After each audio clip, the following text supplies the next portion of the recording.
तो भगवान शिव ने पूछ लिया कि तुम कौन, क्या चाहती हो मांग लो। उसने कहा जितने जन्म मिले मेरे, जितने जन्म, प्रत्येक जन्म में मैं अपने पति के चरणों की सेवा करूं। समय आया, एक बार करवा का नाम, उस जो पार्वती जी की सहेली थी उसका नाम करवा पड़ गया। करवा पड़कर एक साधारण परिवार में उसका जन्म था। पति के साथ संग में रह रही थी। पति को थोड़ा शरीर में शिथिलता हो गई थी और वो शिथिलता को देखकर पति को लगी प्यास।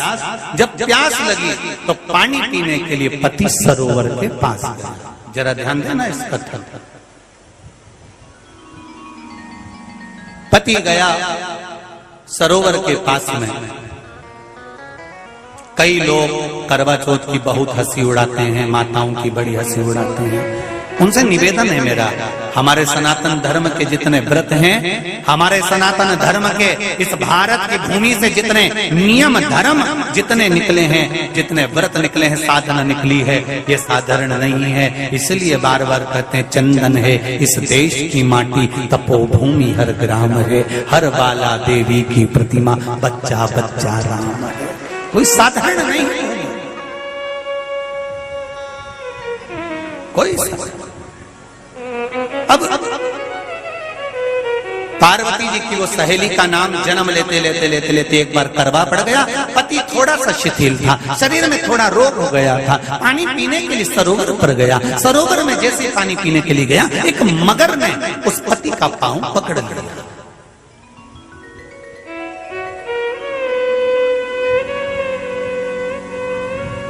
बहुत ध्यान दीजिए, हनुमान जी की सेवा करने से राम जी मिल जाते हैं। ध्यान देना जरा। करवा पार्वती जी की सखी थी, जन्म लिया मृत्यु लोक में, नाम करवा पड़ गया। करवा चतुर्थी का व्रत करने से अखंड सौभाग्य हो जाता है। मात्र पार्वती जी की सहेली का व्रत।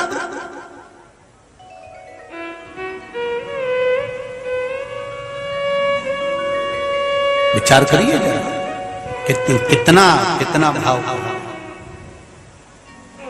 ये सेवा का प्रमाण है।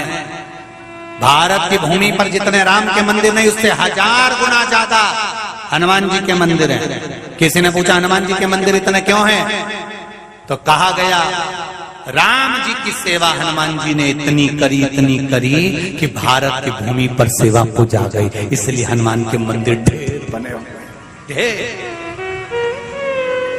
हमारे यहाँ सेवा पूजा की। करवा गई, करवा ने देखा कि मेरे पति का पांव मगर ने पकड़ रखा है, और करवा शिव की उपासक थी। करवा शंकर की उपासक, और शंकर भगवान से ज्यादा करवा माता पार्वती जी की उपासक थी, क्योंकि पार्वती जी की सहेली थी।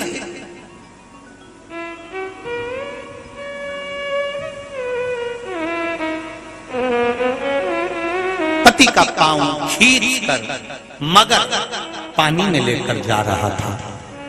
करवा आराधना में लगी हुई थी।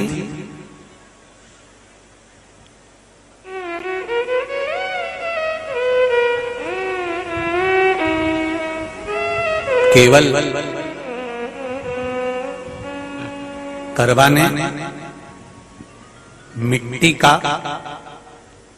एक गोल भाग ही बनाया था, जिस पे पार्वती जी का जो नीचे का पीठी का होती है उस पे शिवलिंग रखा था। केवल नीचे का भाग का निर्माण ही करा था, और करवा के कानों में शब्द पड़ गया।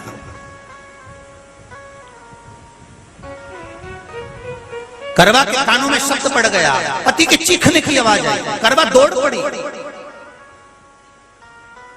ये तो अब कैलेंडर में छपा हुआ करवा चौथ का फोटो आने लगा, नहीं तो पहले नियम था दीवार पर बनाई जाती थी और वहां पूजन करी जाती थी। कई माताएं जानती होगी यहाँ पर आज भी पहले दीवार पर बनती थी, पूरा परिवार की सौभाग्यवती नारियां वहां आकर पूजन करती थी एक जगह, फिर बाद में छत पर जाकर करवे का अर्घ दिया करती थी। ये नियम था। अब तो बना बनाया कागज आ जाता, उसको चिपका दो, पूजन कर लो, वो अलग प्रमाण। पर यहाँ करवा मट्टी का भाग का लेपन कर रही थी, और लेपन करते करते बस उस समय पर पति की आवाज आई, छोड़ा, करवा भागी। और शिव आराधना में लगी हुई करवा, पार्वती की आराधना में लगी हुई करवा भाग कर गई।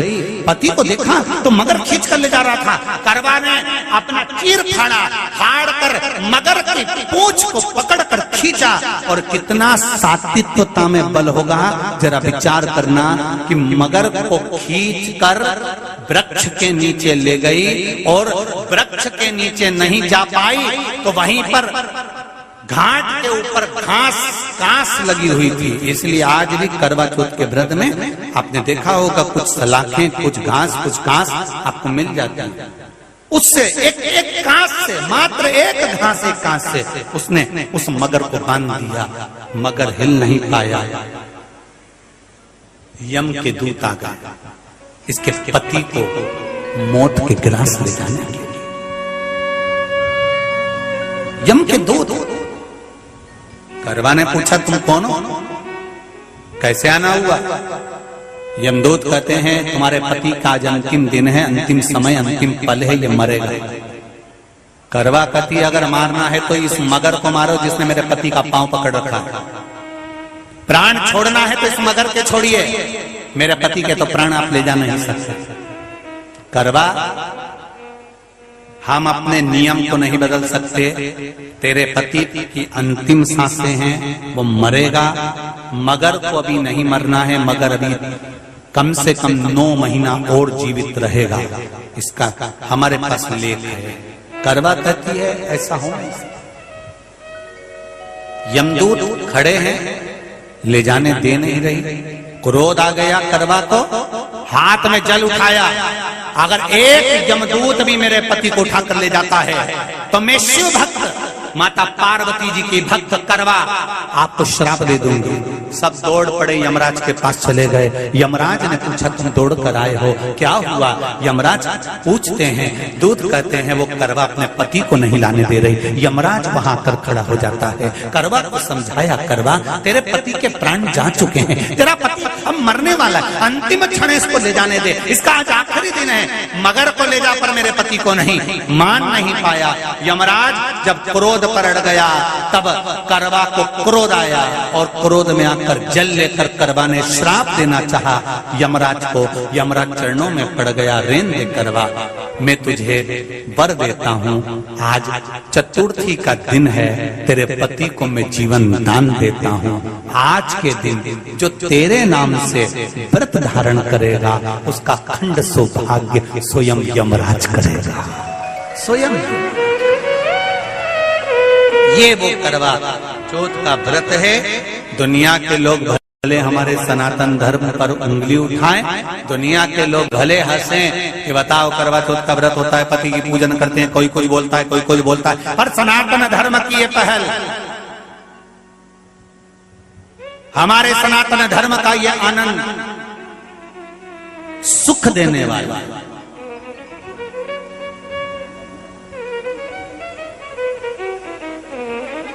एक बात और कहेंगे आप,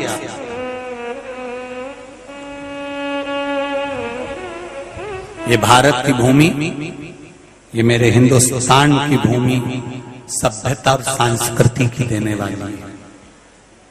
ये सिखाती है विदेशों को भी कि नारी को किस तरह से रहना चाहिए और उसका जीवन कैसा जीना चाहिए। ये दिखाती है कि एक नारी अपने पति को भी यम की कैद से छुड़ा कर ला सकती है। ये दिखाती है।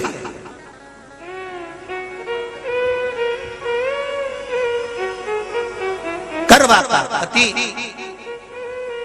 जो मगर ने पांव पकड़ रखा था, प्राण छूट रहे थे, वो करवा का पति जीवित रह गया। जीवित दौड़ कर गई, मट्टी का पात्र रखा था, मट्टी के पात्र में जल भर कर लाई अपने पति को, क्योंकि पानी पीने के लिए ही गया था। जल पीने के लिए गया था।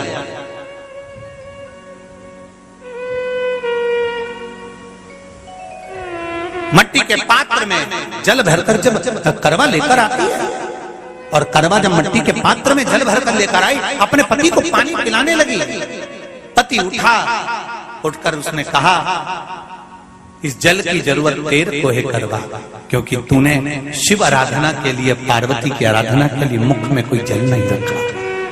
पति ने जल का आचमन अपनी पत्नी को कराया। बस वही नियम आज तक हमारे सनातन हिंदू धर्म में चला आ रहा है।